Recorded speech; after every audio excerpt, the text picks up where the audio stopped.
The eyes of the world are upon us, with our allies around the globe waiting and watching to see how and when the United States will respond to two of the most urgent international questions of our time: the murder of Vladimir Putin's most powerful political opponent, Alexei Navalny, and the two-year anniversary of Russia's invasion of Ukraine just days away. The open question of will the United States send Ukraine the aid it needs to hold the line against Russia? The common denominator here, one man, Russian President Vladimir Putin. The dictator who our own disgraced, twice impeached, 4 times indicted ex-president still has yet to condemn for the murder of Alexei Navalny.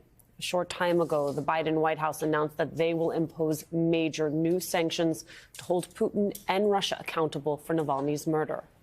But on Ukraine, aid that Ukraine so urgently needs, that our international allies are waiting to see if the United States delivers, and that the Biden White House is ready to give, that aid is being hamstrung by the rookie Speaker of the House and a newbie to the international stage, Republican Mike Johnson, who, it is worth noting, spent his long weekend marking President's Day at Mar-a-Lago with Donald Trump. And make no mistake, while Speaker Johnson was kissing the proverbial ring at Mar-a-Lago, and while House Republicans are on what White House Communications Director Ben LaBolt called a, quote, early and undeserved vacation, the situation on the ground in Ukraine is deteriorating and deteriorating fast.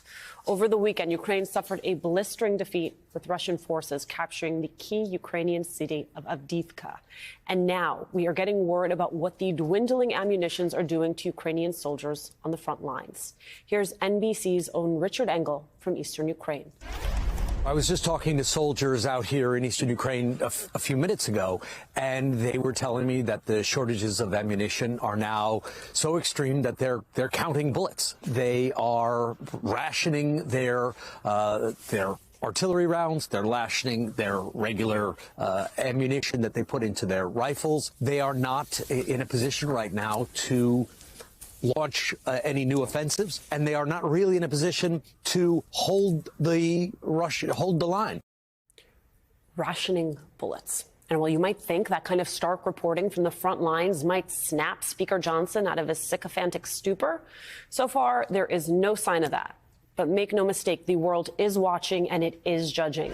CNN is reporting that, quote, Speaker Mike Johnson is facing international criticism over his lack of swift action on Ukraine aid, which is ratcheting up pressure to make a critical decision that will not only have massive implications for his rookie speakership, but also for Ukraine's ongoing war effort against Russia. Worth remembering that Johnson has only been on the job 4 months and lacks experience on the international stage. So far, Johnson has resisted calls to bring a Senate-passed aid package up for a quick vote, a move that would require Democratic support and almost certainly spark a revolt from his right flank. To say nothing of Donald Trump, who has injected himself into the debate, urging Republicans to oppose Ukraine funding. Privately, Johnson told Republicans during a closed-door meeting last week there is, quote, no rush to address the issue, with Congress since having left town for a nearly 2-week recess. No rush? I think our neighbors and allies around the world would beg to differ, Mr. Speaker. And that is where we start this hour with MSNBC columnist and contributor Charlie Sykes. Also with us, Daily Beast columnist and host of the Deep State Radio podcast, David Rothkopf. And with me at the table, former campaign manager for Barack Obama's 2012 re-election campaign, Jim Messina. Charlie, when we say the world is watching, you don't need to just take our word for it. Here's the Polish foreign minister at the Munich Security Conference. It's much cheaper to help Ukraine now than it will be if Putin conquers Ukraine and then has to be deterred. We appeal to the House of Representatives, to Mike Johnson personally. Speaker of the House, yeah. To please let it go to a vote. Do you believe it is damaging U.S. credibility? Well, if Ukraine, having been encouraged to resist, the President of the United States having put his standard on the ground in Kiev, in the famous historic visit, then doesn't deliver on assistance, that would send a message around the globe that that you have to be careful, because the United States, for important but regrettable reasons, might not be able to come through for you. Be careful, you mean trusting the United States in the future. And that would have important implications, not only in Eastern Europe, but around the globe. The world is watching. This really is not only about Ukraine. Charlie, this is much bigger than Ukraine. What do you think of when you hear that? That we are walking into an international disaster. I mean, it's easy to get distracted by the dysfunctional buffoonery of this fifth-string speaker and the Republican Party in the House, but there are real-world consequences that are measured now in lost lives and in the possibility of an international catastrophe. Unfortunately, there's no known antidote for what you described as the sycophantic stupor that House GOP members find themselves in. As long as Donald Trump is issuing his orders to Mike Johnson, and Mike Johnson knows that his speakership hangs by a thread, it seems almost naive to expect any profile in courage or any sort of leadership despite, the acuteness of the crisis. David, the news from Ukraine, it is bleak.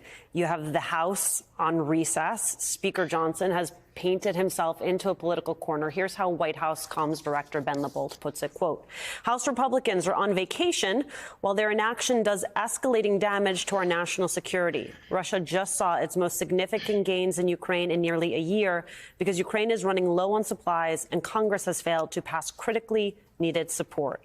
Speaker Johnson and House Republicans must act. Time is of the essence. David, in other words, when we talk about this being bigger than Ukraine, it is also about our national security.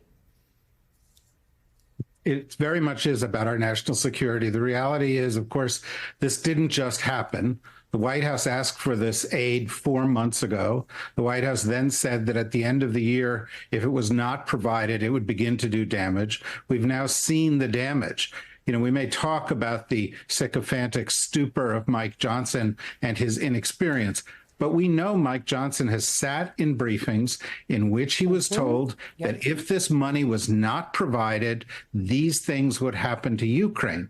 And of course, the context for all of this is last week, Donald Trump said that he would not defend NATO, that he didn't care what happened to NATO. He invited Russia to do, in his words, whatever the hell it wants with NATO.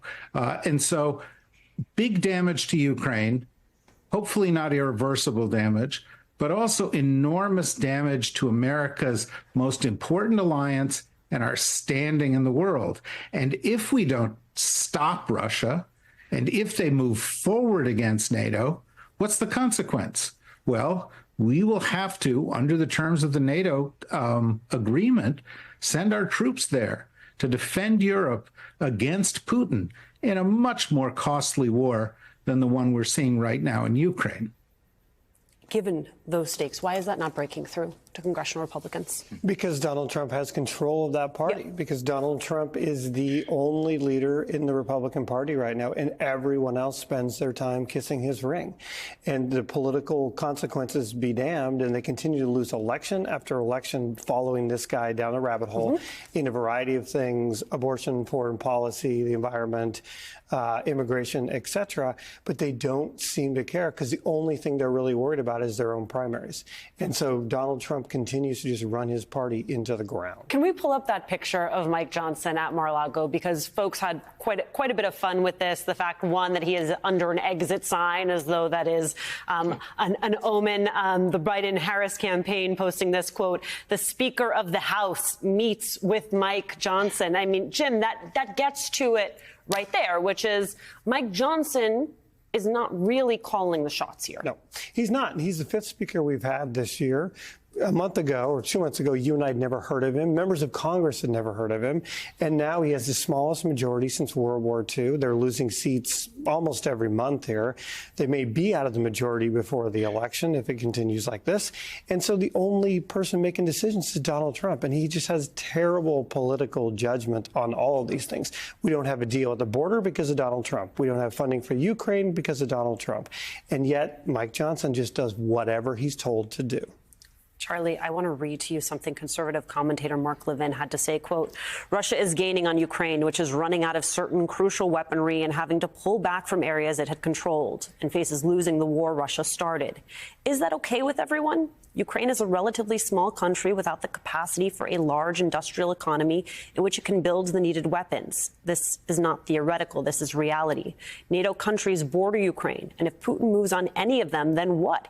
He has said in the past that he is eyeing Poland, Romania, and the Balkan states. This is a grave situation. When you have, Charlie, a conservative commentator like Mark Levin sounding the alarm, what I am reminded of is the fact that these GOP members of Congress, they're not even listening to people in the old echo chamber. They are now listening almost exclusively to one man. Yes, and Mark Levin, although he is right there, of course, has been a dependable ally of Donald Trump, and only now to discover, hey, it is grave to go along with Vladimir Putin's leading cheerleader within the Republican Party. I mean, this is a grave situation. The international consequences are immense. But Jim is absolutely right.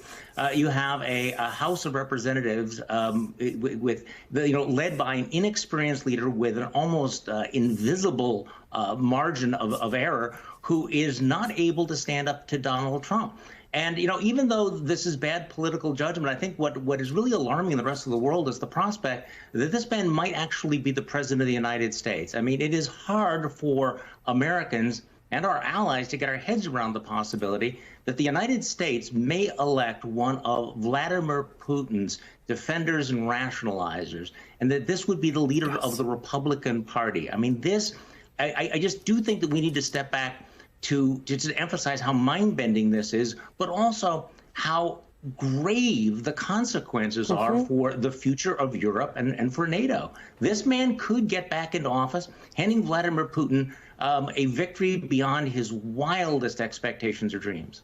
If it makes you feel any better, I have already put evac on alert. He's ready to go if it comes to that. General, I can assure you. Hey, General, let me into the war room to see you, so I had to hack my way onto this frequency. This better be critical, Wheelie. Sir, come on, when is it not, please?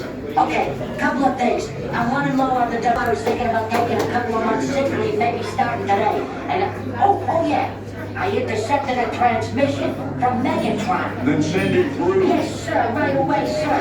And so I was so damn weird going on the other stuff. This is your last warning, insects. Relinquish what remains of the Allspark. So who's the insect? You? What? Who's the insect? Protect you. They were defeated on our world, and we will defeat them here.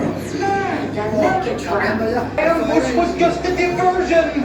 Security, may bring up.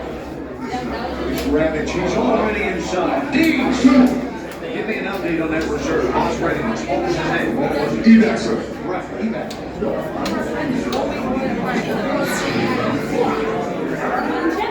She's right in front.